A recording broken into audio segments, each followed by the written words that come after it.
Okay, let's unpack this. Day 7 of the P. Diddy federal trial just wrapped. And wow, it delivered some truly bombshell testimony. We're diving straight into the key revelations. Exactly. Today's deep dive, it really focuses on the most important moments from that seventh day. We're talking specifically about testimony surrounding alleged attempts to buy silence, explicit sex tapes, disturbing accounts of physical abuse, Right. and what all of this could signal, for the big charges of sex trafficking and racketeering against Sean Combs. Racketeering being basically engaging in organized crime over time. And to understand what unfolded, we've got quite a range of accounts to look at here. There's the powerful testimony of Cassandra Ventura's mother, Regina, insights from a former personal assistant of Combs, David James, and, well, a rather unusual perspective from a male performer known as Sheree Hayes, or the Punisher. Yeah. So our mission here is really to cut through the details and extract the most crucial and, frankly, the most significant aspects of this testimony. We want to give you a clear understanding of how the prosecution is trying to build its case. So where should we even begin with all this? It's a lot. I think the testimony that probably hit hardest was Regina Ventura's, Cassie's mother. Her account centered on a really deeply troubling alleged incident from December 2011. Right. This involved an alleged demand for, what was it, $20,000 connected to supposed sex tapes of Cassie. Can you, set the scene for us? What was going on then? Sure. So this was after Cassie's brief relationship with Kid Cudi. And interestingly, Diddy himself had actually introduced them in the studio. Oh, okay. But it seems Diddy was, let's say, less than pleased when Cassie actually started dating him. And here's where it gets really interesting, because Regina Ventura described an email exhibit, December 23rd, 2011. What did that email say about the alleged threats? Okay, so that email, it's come up before.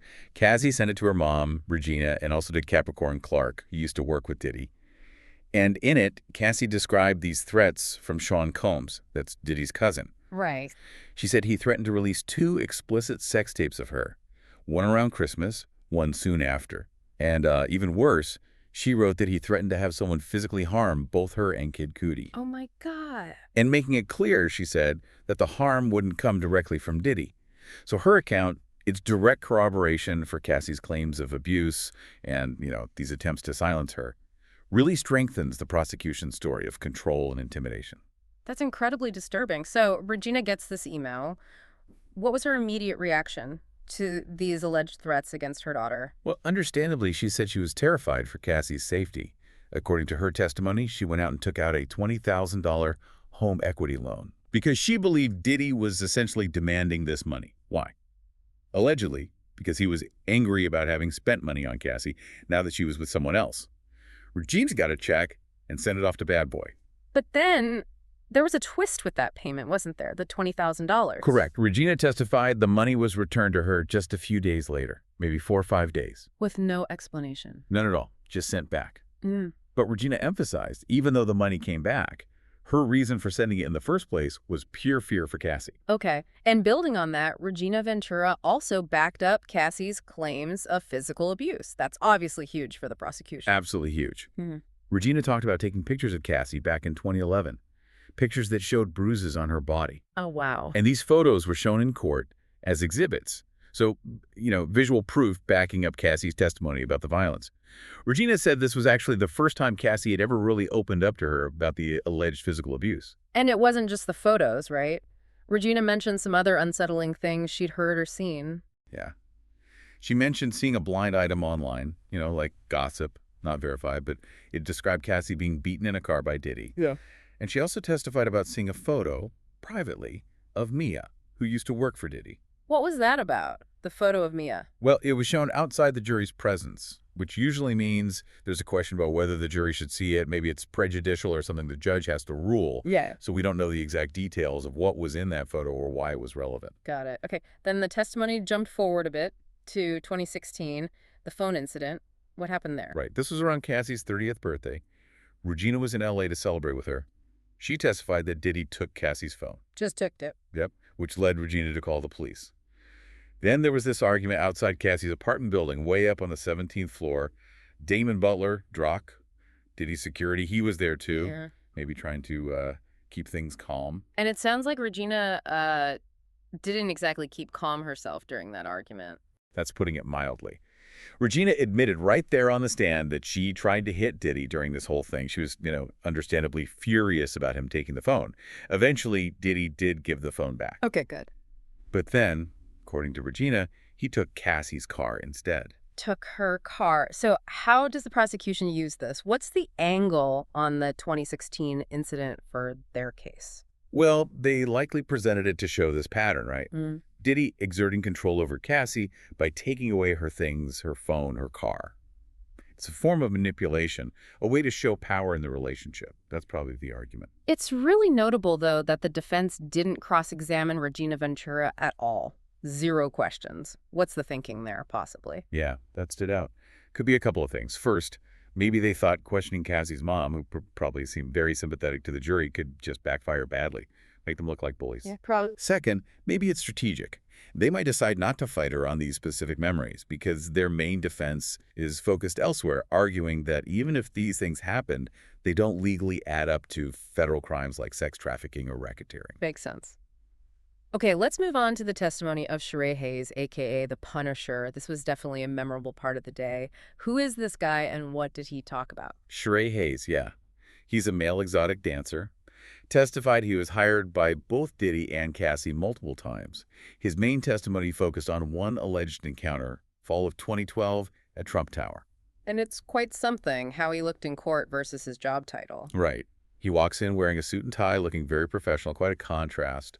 He even explained his stage name, The Punisher, said it was nicknamed from school sports. Okay, so walk us through his account of this Trump Tower incident, this erotic scene, as he called it. Okay, so Hayes testified he got a call from a woman who he later realized was Cassie using the name Janet. She wanted him to perform an erotic scene. He thought it was maybe a bachelorette party at first. Right. He goes up to the ruined Trump Tower. Cassie answers, wearing a bathrobe and a wig. He'd initially agreed to $200 for like a 45-minute thing. And then things took a turn. They did. Cassie tells him her husband wants them to rub baby oil on each other, part of the fantasy. While they're doing this, Cassie hands him $800 cash and tells him specifically, don't acknowledge the husband, don't talk to him. Weird. Yeah. Hayes noticed the furniture was covered in sheets, bottles of baby oil, and water around. Then, as they're rubbing the oil, a nude man appears, face covered. And this man is using Astroglide. Astroglide, okay. And this nude man, supposedly Diddy, he was directing things. That's what Hayes testified.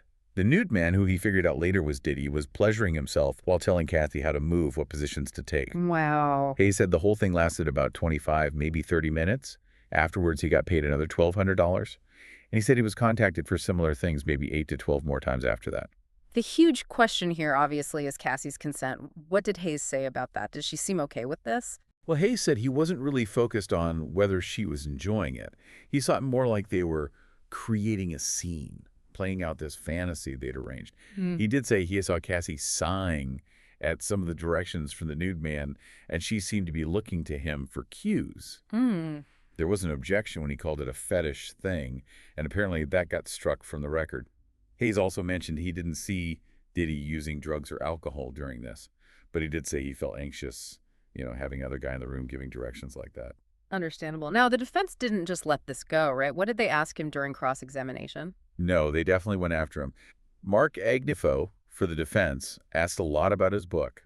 It's got this really strange title, In Search of Meat's Freezer. Apparently, it relates to his performance anxiety after the Trump Tower thing and a penile implant he got. Okay. Right. They also brought up his exotic dancer business, Hunglemania, and his website, getpunished.com, trying to paint a picture of his career in adult entertainment. They asked him straight up if he had feelings for Cassie. He denied it, though they brought up a 2023 interview where he apparently said something different he claimed that was taken out of context. And they asked about the details of the encounter? Yeah, they asked about the baby oil rubbing, his strip teases. Seemed like they were trying to suggest Cassie was comfortable with this sort of thing, given his job. And the book, how did that play in? The defense pointed out his book talks about a married couple, implying it was Cassie and Diddy over several pages, and that he kind of sensationalized it. Hayes pretty much admitted that, said he wrote the book partly to deal with his own anxiety from that encounter, but the book itself wasn't actually shown as evidence. So why would the prosecution put Hayes on the stand? What's the strategic value for them? Well, the likely reason is to establish that these kinds of paid sexual encounters actually happened. It feeds into the charge about transporting people for prostitution. They're trying to show a pattern of commercial sex acts that Combs allegedly facilitated. Okay, now let's shift to David James, Diddy's former personal assistant. His testimony seems like it could be really important for the racketeering side of things, the behind-the-scenes operations. Absolutely. Yeah. David James worked for Diddy from 2007 to 2009. His main job included advancing hotel rooms, basically prepping them before Diddy got there, often booked under the name Frank Black. Advancing rooms. What kinds of things did James have to bring? He testified about bringing clothes, toiletries, specific foods. He mentioned Diddy really liked applesauce and Jell-O. And weirdly, apparently Diddy ate applesauce on his cheeseburger. Applesauce on cheeseburger. Seriously. Okay, that's what he said. James would get a key from the front desk, make sure the room was all set up. But there was this detail about a medicine bag he always had to bring. Tell us about that. Yes, this is pretty significant. James said he always had to bring this medicine bag. It was kept inside a personal Louis Vuitton bag that security carried. Okay. And inside that LV bag, besides the medicine bag, there was a lot of cash, maybe on $10,000, plus wallets, other personal stuff. The prosecution probably brought this up to suggest, a system for facilitating things, maybe illegal things, which is key for building a eye racketeering case, showing an ongoing criminal enterprise. Right. And what was in the medicine bag, according to James, during his time there? He testified that between 2007 and 2009, the bag had various pills. He listed Viagra, pills supposedly to increase sperm count, ecstasy, and Percocet. Wow. James said he'd often restock these using his own money and then Bad Boy would reimburse him. But he made a distinction for certain other items. What items were different and why? Things like condoms, lube, Astroglide, prophylactics. Yeah. Those were always paid for with cash. Cash that came from security guards, like one named Bonds. The reason, James suggested, was to avoid a paper trail through Bad Boy's official books. Cash only. James also said women other than Cassie stayed in these hotel rooms he set up. What could that imply? Yeah, that testimony suggests these rooms, stocked with these particular items, weren't just for Diddy and Cassie.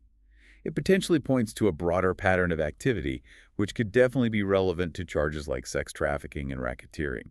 Another really striking part of James's testimony was about Diddy supposedly having footage of James, using drugs. Yeah. Sounds like potential leverage. Yeah. James admitted he took ecstasy at a New Year's Eve party. He kind of joked about it, calling it Diddy booping, and was drinking Ciroc, some kind of liquor. He said Diddy had a videographer filming the whole party. Okay. And the next day, Diddy allegedly told James he'd keep the footage in case I ever need it. James said he took that as a potential threat, like blackmail material. Though he also made the party itself sound pretty casual overall. Security was a big thing too, wasn't it? Lie detector tests. Definitely. James talked about having to take lie detector tests multiple times. Once, when a Cartier bracelet went missing, led to security, this guy, Uncle Paulie, searching his stuff. Another time when cash was missing. Yeah. And again when Diddy's watch disappeared. Did he pass them? James admitted he'd taken some Ciroc liquor and a pair of Shah John jeans, but he swore he never took the money or the watch. And he said he passed the lie detector tests about those items. He did say Diddy hated theft. Apparently, Capricorn Clark also had to take a polygraph over a missing diamond. Of course, lie detector results usually aren't admissible in court anyway. And then there was the Suge Knight incident. James said that's what finally made him quit. Sounds intense. Extremely intense. This was supposedly fall 2008. James is driving Diddy and Drock back from the studio. Diddy wants cheeseburgers from Nell's Diner. Right, the applesauce place. At the diner, Drock spots Suge Knight. Confronts him. Something about Biggie's boy, my city, East Coast, West Coast stuff. Yep. James said he saw someone hand Suge Knight a weapon. So they bolt, go back to Diddy's house. Diddy and Cassie argue. Cassie's begging him not to go back. But Diddy, Drock, and James do go back to Mel's Diner. And James testified Diddy had 3 handguns sitting in his lap. 3 guns. 3 handguns. They get there, no SUVs matching Knights are around. Diddy tells James to drive around, circle the block, find Knight. James said right then he felt his life was genuinely in danger. Decided he had to get out. He gave 6 months' notice, left in May 2009. Turned down other jobs within Diddy's companies too. What did the defense focus on when they cross-examined David James? Agnifo, for the defense, really hammered on James's memory, contrasting how well he remembered the 2008 Suge Knight thing versus maybe more recent stuff. Trying to question his credibility. They also brought up an old incident with a chef, Chef Jorgen or Dordon, in Miami. James admitted grabbing her wrist in an argument, telling her to stay in her effing lane. Yeah. got reported to HR. Okay, and did Diddy react to that incident? James said Diddy told him off for it, told him not to put his hands on a woman. But the prosecution had a response to that on redirect. They did. They brought up another incident, supposedly in Alpine, New Jersey. They alleged Diddy asked James to file a false police report, claiming this Chef Jordan hit Diddy first. James testified he lied to Diddy about filing it, but never actually did file the false report. Yep. So the prosecution used that to sort of flip it back, counter the defense's angry James's narrative, and suggest Diddy might engage in potentially illegal cover-ups. Okay, wow. A lot happened. Finally, any quick observations on the jury? How did they seem to be taking all this in? You know, generally pretty attentive, but hard to read, mostly non-reactive, especially during some other testimony we didn't get deep into, like from Homeland Security investigator. But they definitely seemed focused during Regina Ventura's testimony. You could see them leaning in. Understandable. Even during the really graphic stuff from Hayes, they kept pretty poker-faced. So hard to say what they're thinking individually. Only 4 of them were late because of train problems. Just a reminder that real life happens even during these massive trials. Okay, so let's try and sum up this deep dive into day 7. What are the big takeaways for us listening to all this? Well, we've heard these serious allegations about attempts to suppress information, the hush money, the sex tapes. We got significant corroboration of Cassie Ventura's abuse claims directly from her mother. And we heard detailed accounts from an insider, David James, about the whole environment and the operations allegedly run by Combs' staff. Right, the pills, the aliases, the cash payments. Exactly. All stuff that could potentially feed into those racketeering charges, showing a pattern, an enterprise. And while the prosecution is laying out their story, we're also starting to see maybe how the defense is going to counter it. Yeah, you see the contrast forming. Prosecution, building this narrative of control, intimidation, maybe illegal activities. Defense. Seems like they might be focusing on whether what happened, even if bad, legally meets the high bar for federal charges like sex trafficking and racketeering. It's a high bar to clear. Okay, so here's where it gets really interesting for you, the listener. Thinking about all this testimony we just unpacked, what further questions does it spark for you about, the complexities of power, controlling relationships, how incredibly hard it must be to find the truth, find accountability in situations with such high stakes? Forget the legal stuff for a second, just the human dynamics. What does this alleged peek inside Sean Combs' world reveal about the challenge of figuring out what's real and what's hidden? It's definitely, it's a lot to think about.